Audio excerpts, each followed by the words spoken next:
Now let's start with today's story. I stood at the base of the steps leading to the jet, the hum of the engines filling the air.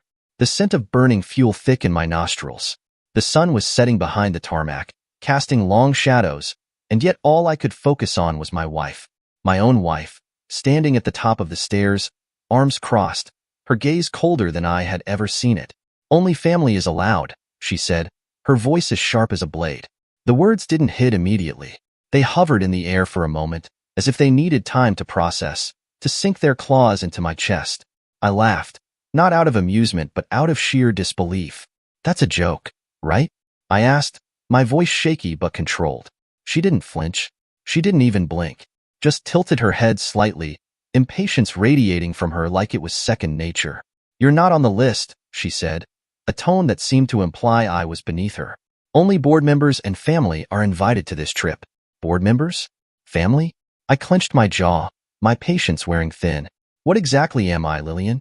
She sighed, the kind of sigh that sounded more like a dismissal than an answer. "Look, you knew this was a strategic business retreat. There's no point in making this personal." "No point?" I repeated, taking a slow, deliberate step back. The heat of the engines was nothing compared to the fire burning in my chest. I scanned the faces already seated inside the jet, the company I built, the product I created, the team I personally trained, and yet I was the outsider. "Understood," I said evenly, refusing to give her the satisfaction of seeing me react. I refused to let her think she had the power to break me. Her assistant stepped forward, already motioning to security as if I was some nobody loitering on the runway. The sheer audacity of it almost made me laugh again.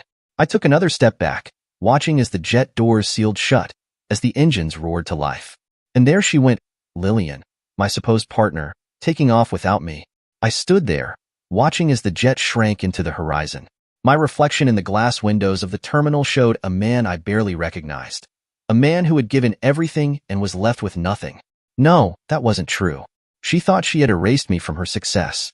She had just made the biggest mistake of her life. Because if she wanted me gone, if she truly wanted to wipe away my presence from the empire we built together, then I would do something even better. I would erase her empire entirely. I remember the first time I saw Lillian. She wasn't the woman she is today.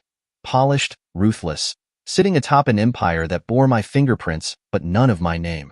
Back then, she was scrappy, fighting tooth and nail to keep her failing tech startup from crashing into the abyss of forgotten ideas. I had heard about her before I met her. She had a reputation in the industry, not for innovation, but for her ability to sell a vision.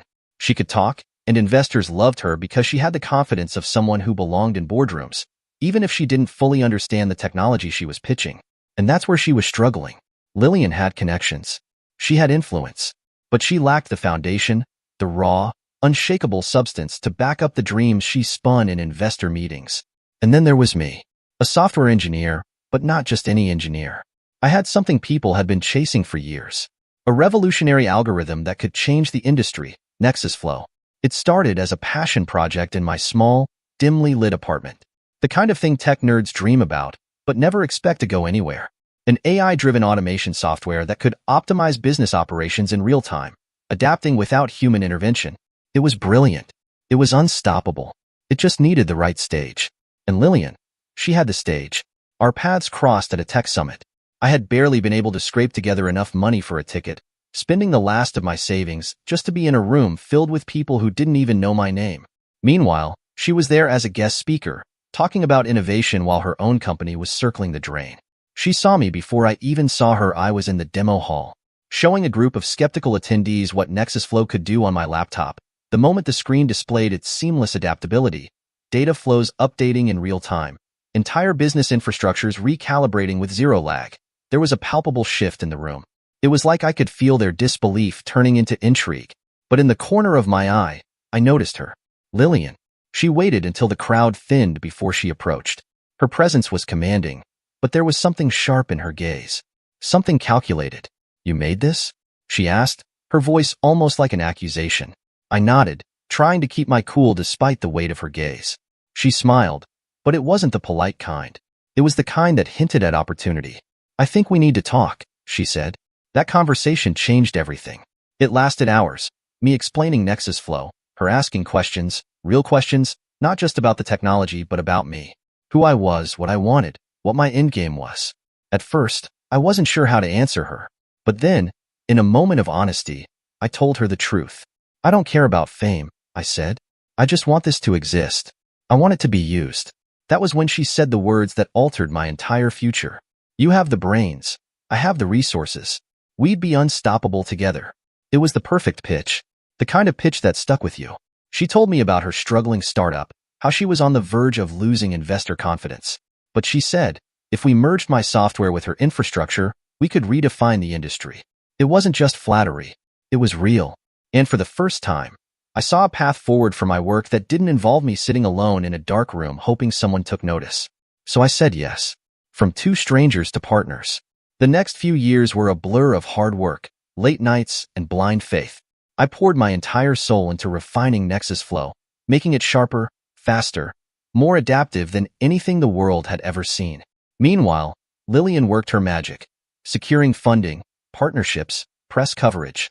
It was exhilarating. We weren't just business partners.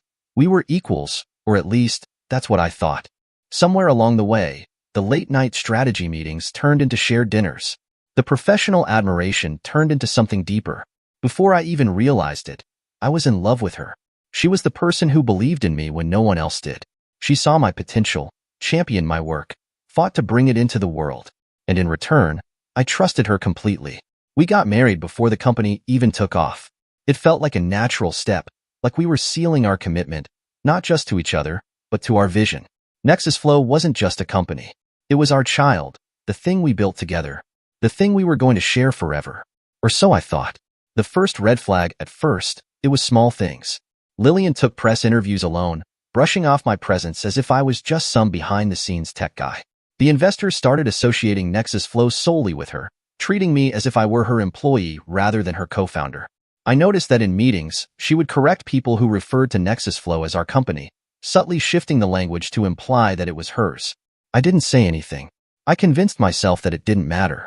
We were a team, weren't we? What was the point in arguing over something as petty as credit when we were both reaping the rewards of our success? But looking back, that was the moment the balance shifted. That was when I should have seen the warning signs.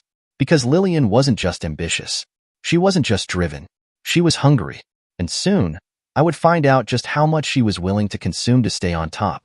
The shift in power at first, it was easy to ignore. Success does that. It blinds you to the little details, the subtle shifts and dynamics that don't seem important until it's too late. When we were struggling, when we were fighting together to make Nexus Flow a reality, there was no room for ego. No space for power struggles. We were two halves of a whole, working toward the same goal. But once the money started rolling in, once the investors started throwing millions at us, everything changed. Or maybe, she changed. At first, the changes were so gradual that I barely noticed them. She took on more media interviews. And I let her. It made sense. Lillian was the face of the company, the one who charmed investors, who made deals happen. She had the personality for it, the confidence, the connections. I was fine being in the background. I wasn't in it for the fame. But slowly, the language changed at board meetings. She stopped referring to our company. It became her company. Nexus Flow is a product of my vision, she'd say, leaning forward with that unshakable conviction in her voice.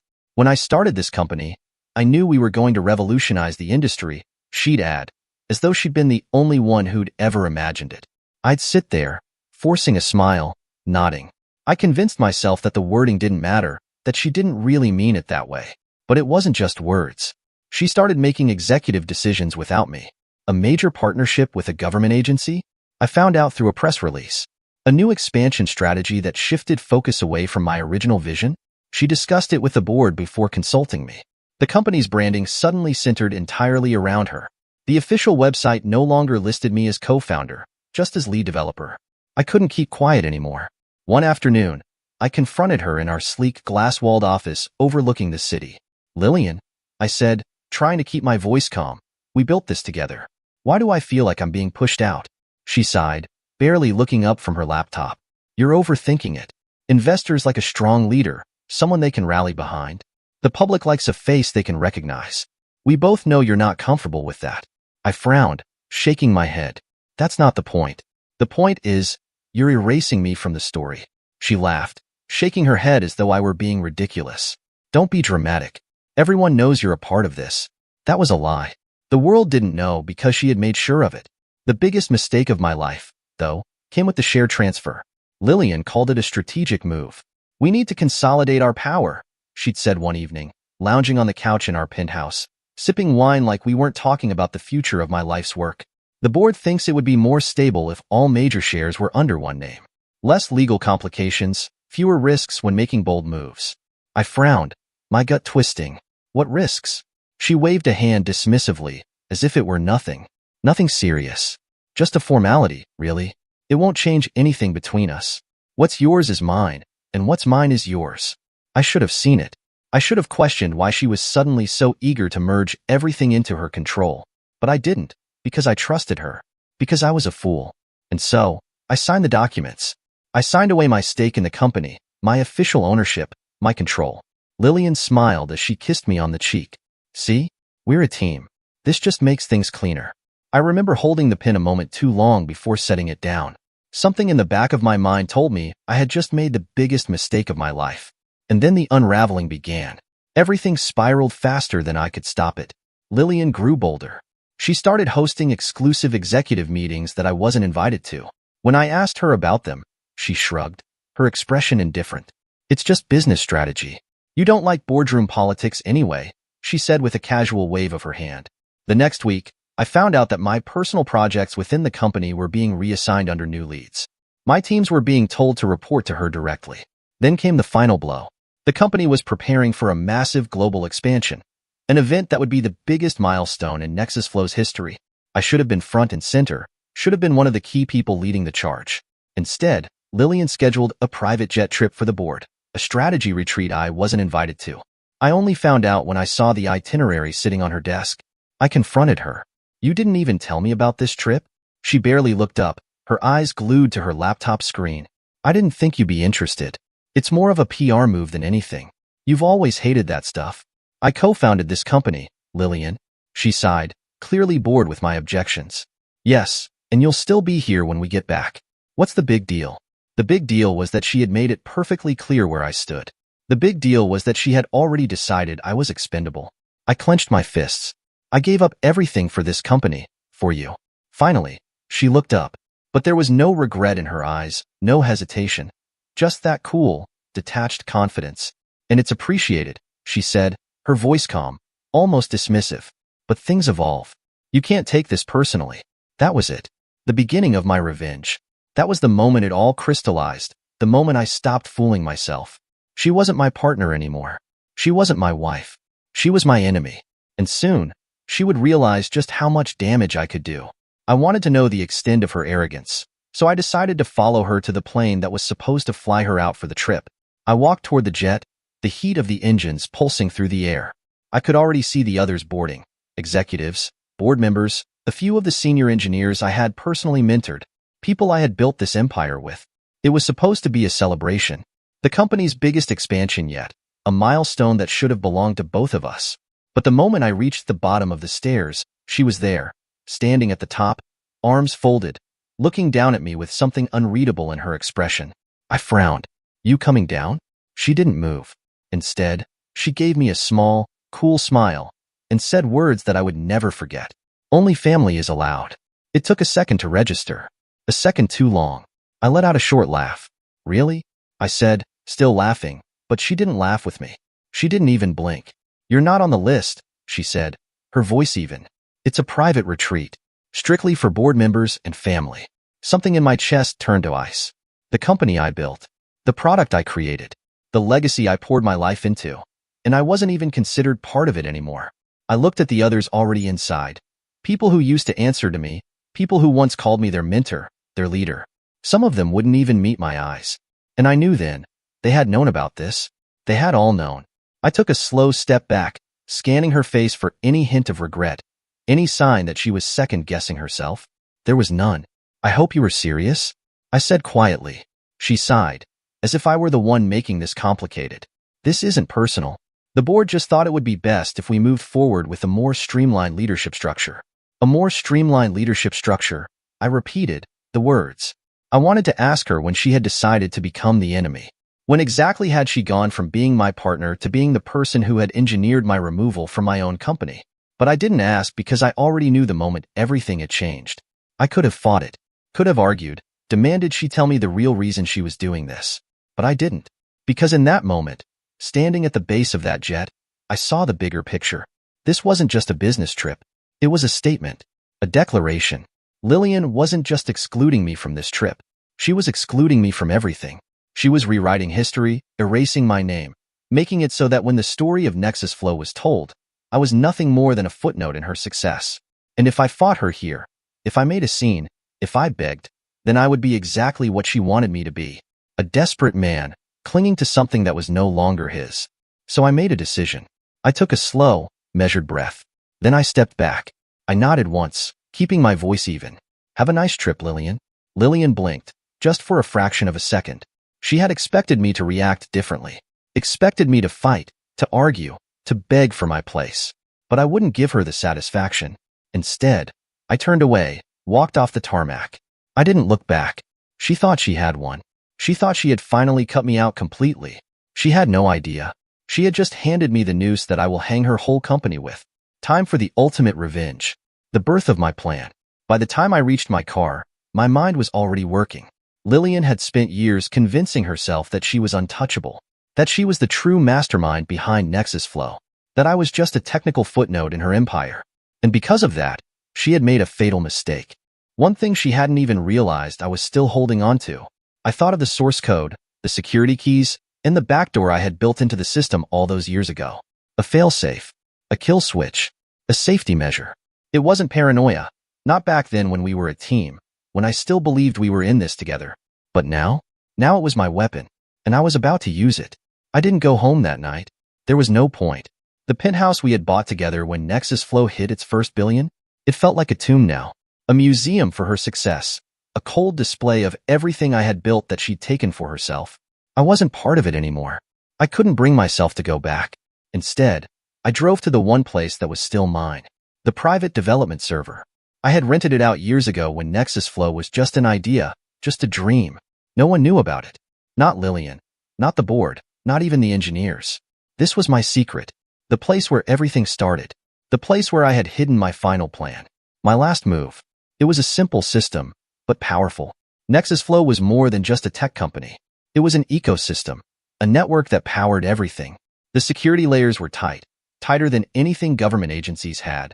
But there was one flaw, one small mistake I had built in from the beginning. A flaw no one would ever find, buried deep within the code. A dormant function, a harmless fragment of forgotten code that no one would ever think to check. But I knew what it was. It was my kill switch. I sat at the console, feeling a rush of familiarity flood through me. The blinking cursor, the hum of the system, it all felt like home. She thought she had locked me out. She thought she had erased me. But she was wrong. I keyed in the command slowly, taking my time. This was the moment I had been waiting for.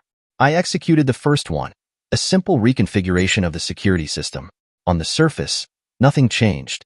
Nexus Flow continued to run just as it always had. But underneath, the entire foundation was shaking. Every top-level access key was revoked. Lillian, the board, no one could access the system anymore. No one but me. I leaned back, watching the system reset itself. Lillian wouldn't notice immediately. Not yet. But soon, oh, soon, she would wake up to a world where she was no longer in control. The next morning, my phone rang at exactly 7 a.m. I didn't answer. The screen flashed again, a reminder of the storm coming. It rang again and again. On the third ring, I picked up. Her voice was sharp, frantic. She didn't even try to mask it. There was no calm, composed leader now, only panic. Gary, she snapped. No grief, no pretense, just pure panic in her tone. Nexus Flow is locked down. We can't access anything. What the hell did you do? I felt a cold smile tug at my lips. She had no idea what was coming next. But for now, all I could do was listen. I kept my tone casual, like I hadn't just hit the kill switch on everything she had worked so hard to build. Good morning, Lillian. Something wrong? She screamed. Don't play games. The system is rejecting all executive logins. The entire board is locked out. The engineers can't override it. I know you did something. I took a slow sip of my coffee, savoring the moment of silence before I spoke. Sorry, but only family is allowed. I could feel the rage boiling on the other end of the line. There was no way she was expecting me to be so calm. The silence that followed was telling. I could almost picture her, standing there, in a luxury resort somewhere, phone clenched in her hand, her carefully constructed world beginning to fracture. "You," she started, her voice quivering with disbelief, but I cut her off before she could say anything else. "Let me get one thing straight, Lillian," I said, my voice turning ice cold. "You didn't build Nexus Flow. I did. You didn't design the system. I did. You don't own it. I do." I paused, letting my words sink in. She was going to try to interrupt, but I wasn't done. "And if you think for 1 second that you can erase me from the company I created, then you don't understand the first thing about how any of this works." There was a sharp inhale on her end, then she finally spoke, but her voice dropped to something far more dangerous. "You think you can take it back?" she hissed. "You think you can win?" I let out a short, almost dismissive laugh. "Lillian," I said, leaning forward, lowering my voice like I was letting her in on some deep secret. "I already did." And then I hung up. The moment I ended the call, I felt the weight of it all, the beginning of her end. By the time Lillian landed, it was already too late. Nexus Flow's entire security system had been completely overhauled. Every critical operation now required my biometric authentication. The board was in shambles. Investors were demanding answers, and for the first time, Lillian realized what she had done. She had undermined me. She had betrayed me. She had shut me out of the empire I created. But in doing so, she had forgotten one crucial detail. I was the one who built it. Every line of code, every system flaw, every hidden failsafe. I knew them all. And now? Now I was going to burn it all to the ground. I didn't go back to sleep after hanging up on Lillian. Instead, I sat there, staring at my phone as the missed calls piled up, one after another, her name flashing across the screen like a desperate heartbeat. By 7 a.m., the calls stopped, not because she had given up, but because she had finally realized the truth. This wasn't just some minor system glitch. This wasn't something her engineers could patch in a few hours. This was the beginning of the end, and I had written the script. The desperation started to sink in. At exactly 8:15 a.m., my phone buzzed with a new text. It wasn't from Lillian. It was from one of my old engineers. Someone who had been loyal to me before Lillian restructured the company to squeeze me out. The message was short, frantic. "They're panicking," it said. "The board is losing its mind. She's trying to call an emergency meeting, but no one can access anything." "What did you do?" I smirked, typing back slowly, savoring the moment, just reminding them who built the system. Lillian's first attempt to fix it was predictable. She wasn't an idiot. I had to give her that. She didn't waste any time. By 9 a.m., I knew she had called in every expert she could find. Top-tier cybersecurity specialists, former government encryption analysts, even a few of my old team members she had kept around after I left. They all ran into the same wall. The lockout wasn't just some simple admin-level restriction. It was a deep structural override, something embedded so far into the system that even if they tried to rewrite access pathways, the code would rebuild itself in real time. Nexus Flow was shutting them out at the DNA level, and there was only one person who could unlock it: me. By 10 a.m., the first call came through. My phone rang again, but this time, it wasn't Lillian. It was one of the board members. I let it ring twice before answering. "Gary," the voice on the other end said, strained but carefully measured. "We seem to have encountered a technical issue. I assume you're aware of it?" I leaned back in my chair, letting the silence stretch for a moment before responding. "I might be," I said, dragging the words out slowly. There was a pause, then a shift in his tone. Less businesslike, more frustrated. "What the hell are you playing at? The entire company is on lockdown. We're bleeding millions by the second." I glanced at my laptop screen. The live feed of Nexus Flow's stock price was already plummeting, and I could almost hear the panic in their voices from here. "You'll have to be more specific," I said, feigning confusion. "Are you asking for my professional expertise, or just yelling for the sake of it?" There was more silence, then a reluctant exhale. "We need your help." There it was, the first crack in their arrogance. I tapped my fingers against the desk, considering my next words carefully. "You need my help?" I repeated, a smirk creeping across my face. Funny, because just last week, Lillian made it very clear that I was no longer a part of Nexus Flow. "You were never removed," the board member said quickly. "That was a misunderstanding." "Save it." I cut him off. My voice dropped, turning cold. "You locked me out of my own creation. You let her erase my name, strip my influence, humiliate me, and now that everything is falling apart, you want my help?" The silence on the other end stretched long. I could feel his discomfort, his anger, his helplessness. Finally, after what seemed like an eternity, he said, "What do you want?" I smiled. "Nothing yet." Then I hung up. By noon, Lillian finally cracked. She didn't call. She showed up at my door. I wasn't surprised. Lillian wasn't the type to beg over the phone. She needed to be in control, needed to stand in front of someone and make them see her authority. Except this time, she didn't have any. I opened the door to find her standing there, in a sharp designer suit, looking impeccable as always. But there was something different in her eyes. For the first time since this war started, she looked afraid. I leaned against the door frame, arms crossed. "To what do I owe the pleasure?" She exhaled sharply, her jaw tightening. "Let me in." I didn't move. "No." Her eyes flared. "Gary, I don't have time for games." I smiled, forcing the words out slowly. "Neither do I." She hesitated, then forced herself to take a breath and calm her tone. "Look," she said, her voice softening. "We can fix this." "We?" I echoed, raising an eyebrow. "Last time I checked, there was no we anymore." "You made sure of that." Her lips pressed together in a thin line, and she looked like she was about to snap. "I made a mistake." I let out a sharp laugh, a real, bitter laugh. "Oh, now it's a mistake? When you left me standing on the tarmac like an outsider, when you let your board replace me, when you stole everything I built and acted like I never existed." Her fingers curled into fists at her sides. "I did what I had to do for the company." "Then do what you do best, Lillian," I said, my voice dripping with venom. "Talk your way out of this. Convince the board you've got it all under control, because as far as I'm concerned, this isn't my problem anymore." Her breath hitched, just for a second. I could see it. She was losing control. I stepped forward, leaning in close, lowering my voice to something almost dangerous. "Nexus Flow was mine before it was ever yours," I said, locking eyes with her. "And now you don't own it anymore." She swallowed hard, a defeated look flickering in her eyes.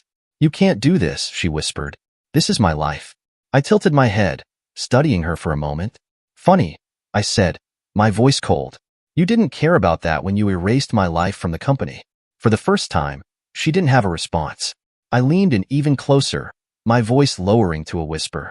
"Consider this your first lesson in losing everything," I murmured. Then I shut the door in her face.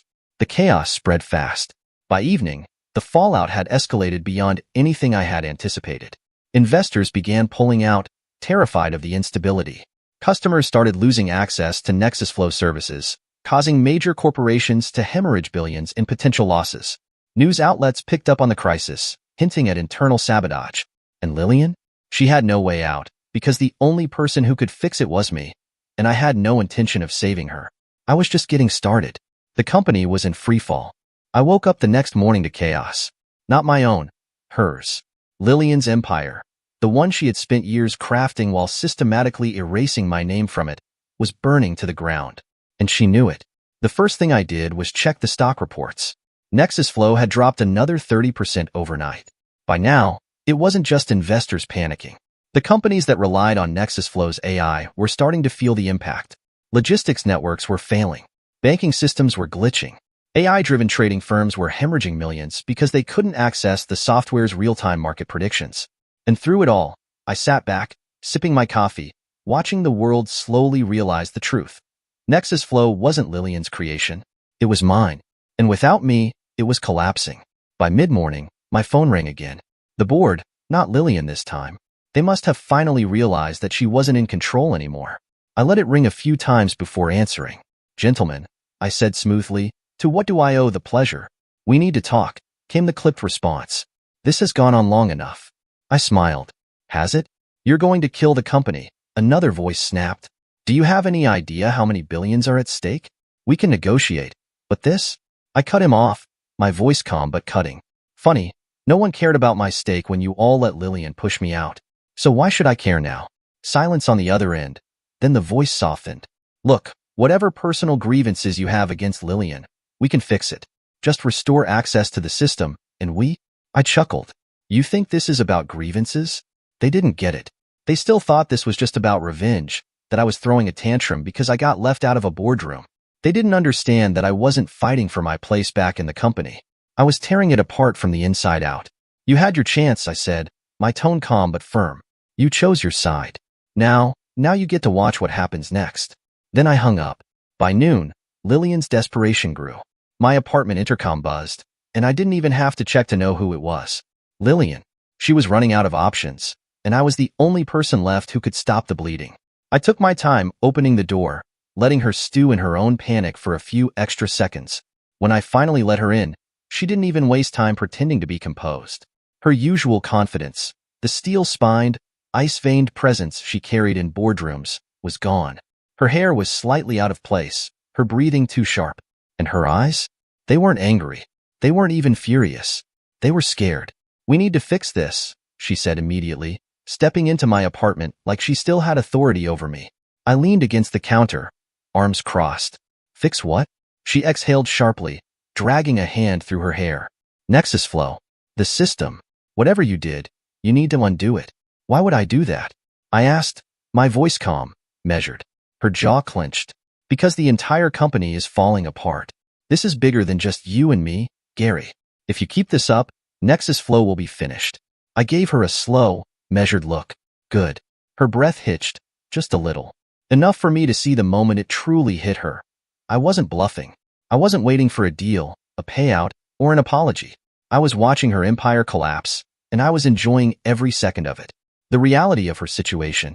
"You don't understand," she said, her voice tinged with desperation as she tried to recalculate, trying to find the right leverage to regain control.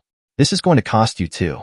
Your name is still tied to Nexus Flow, your reputation, my reputation." I interrupted her, laughing. "You mean the one you spent years burying? The one you erased from every press release, every article, every award you took credit for?" She flinched. I took a step forward, lowering my voice to make sure she felt every word. "I don't care about Nexus Flow anymore, Lillian.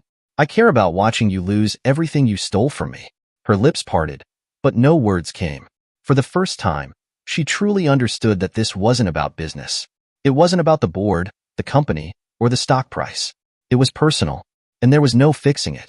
She swallowed visibly, forcing herself to soften. "Gary," she said, her voice lowering, trying to sound like the woman I once loved. "We built this together. You don't have to destroy it. We can start over. We can." I smiled. "No, Lillian." Her mouth snapped shut. I stepped closer until there was barely any space between us, and I said the words that finally broke her. "You already did that," I whispered.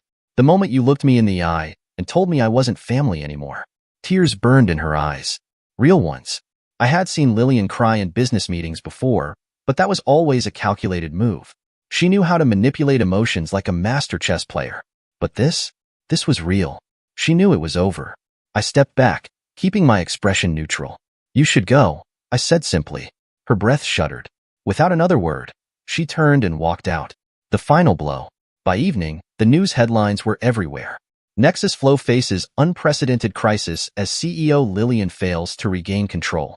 Investors flee as Nexus Flow stock crashes. Was Nexus Flow's true genius erased from history? The best part? The media was finally digging into the truth. Interviews with former employees, old articles mentioning my name before it was wiped from company records. Whispers about how maybe Lillian hadn't been the real mastermind after all. By midnight, Nexus Flow had lost half its valuation. And Lillian? She was finished. Not just as CEO, but as a legend. A business icon. A name that once commanded respect in every boardroom. Now, the world knew she wasn't the woman who built Nexus Flow. She was the woman who lost it. And I was the man who made it happen. The morning after Lillian walked out of my apartment, the world had already shifted. Her empire was crumbling in real time, and this time, there was no coming back. I watched the news unfold over a cup of coffee, my laptop open. Multiple stock reports flashed across the screen. Nexus Flow had lost 60% of its valuation overnight. Lillian had spent years building an image of power, control, and innovation, convincing the world that she alone was the force behind Nexus Flow's success. But in the span of 24 hours, that illusion had been shattered. The media vultures who once worshipped her were now tearing her apart, picking at every flaw, every decision she had made, every questionable tactic she had used to climb to the top. It was almost poetic. She had spent so much time erasing me from the company's history, convincing herself that she had all the power. But now she was just another fallen CEO, another scandal-ridden executive whose name was being dragged through the mud. And the best part? I wasn't done yet. By midday, My phone buzzed again. Not from Lillian this time, but from her lawyer.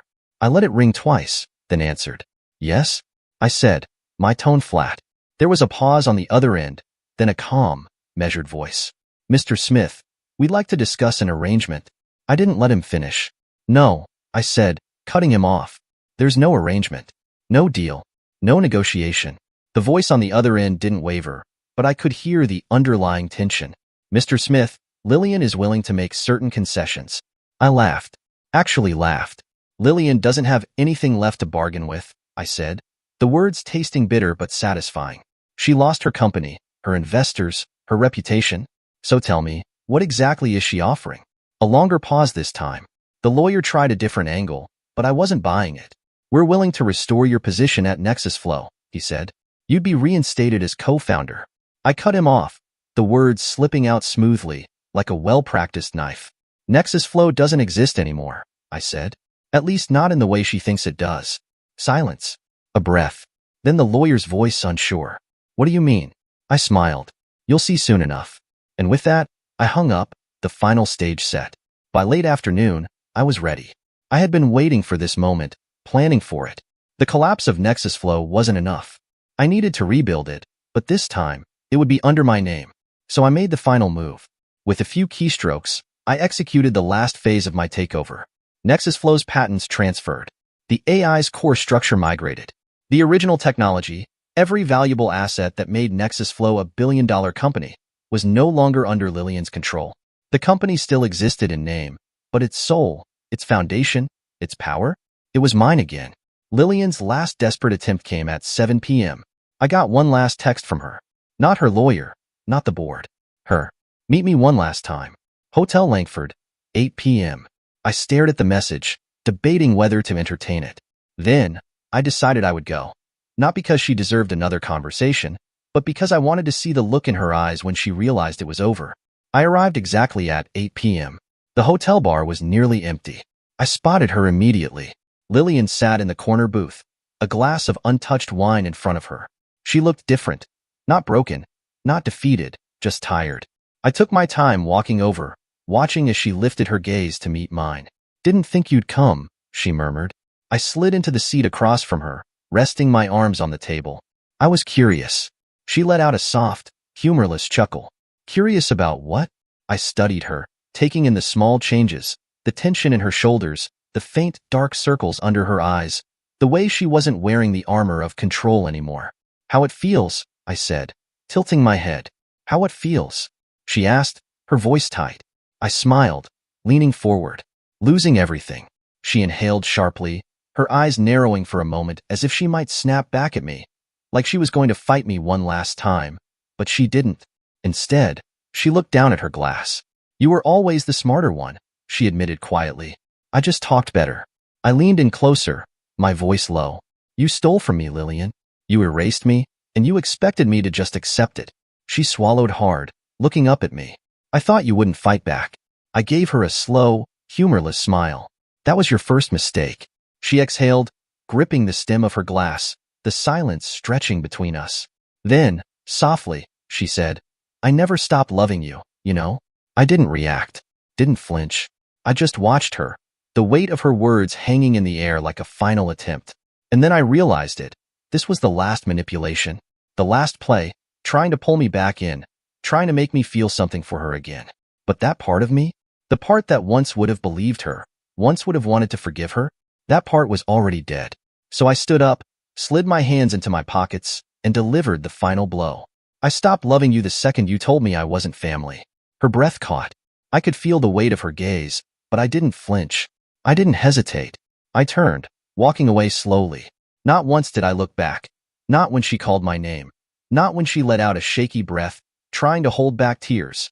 I stepped out of the hotel into the night, leaving her there, alone, with everything she had lost. As I walked away, I knew one thing for certain. This was the last time I would ever see Lillian again. Lillian didn't reach out again after that night. Not a call, not a text. Nothing. I wasn't surprised, because what was left to say? She had spent years crafting her own mythology, convincing the world that she was the mastermind behind Nexus Flow, the one who had built it from the ground up. For a while, the world believed her. They all bought into the narrative she sold. But now, she was a cautionary tale. The headlines practically wrote themselves the morning after our final meeting. The news devoured her whole. From CEO to scandal. The fall of Lillian Smith. Nexus Flow implodes. Was it built on lies? Once a tech icon, now a pariah. Lillian Smith's stunning downfall. The press was brutal, relentless. Every interview she had ever given, every moment she had taken credit for my work, every deal she had made while pushing me further into the background. It was all under the microscope now. Former employees came forward. Investors publicly distanced themselves. Even her most loyal supporters started walking away, realizing that aligning with her was a sinking ship. And then, the final blow. Nexus Flow's board of directors voted her out. She was officially removed as CEO. The public statement? Filled with corporate doublespeak, but the message was clear. Lillian Smith was no longer the face of the company. She wasn't anything anymore. The consequences she never saw coming. For the first time in years, she was nobody. No more corporate events, no more keynote speeches, no more front-page headlines celebrating her success. Just radio silence. The divorce papers were served just before she was walking out of her office. Entire office saw it. The best part, she had me sign a prenup before we were married. We walk away with what we came with, nothing more, nothing less. All my patents were from before we got married, so it's all mine. There was no marital asset, just the penthouse that she purchased. I let her keep it. I never liked it. I heard through a mutual contact that she had been trying to sell her remaining shares, desperate to salvage whatever money she could.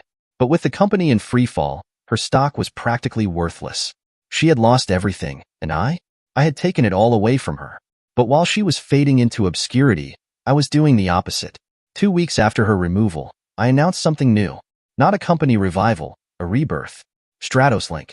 A new AI-driven platform, sharper, faster, smarter than anything Nexus Flow had ever been.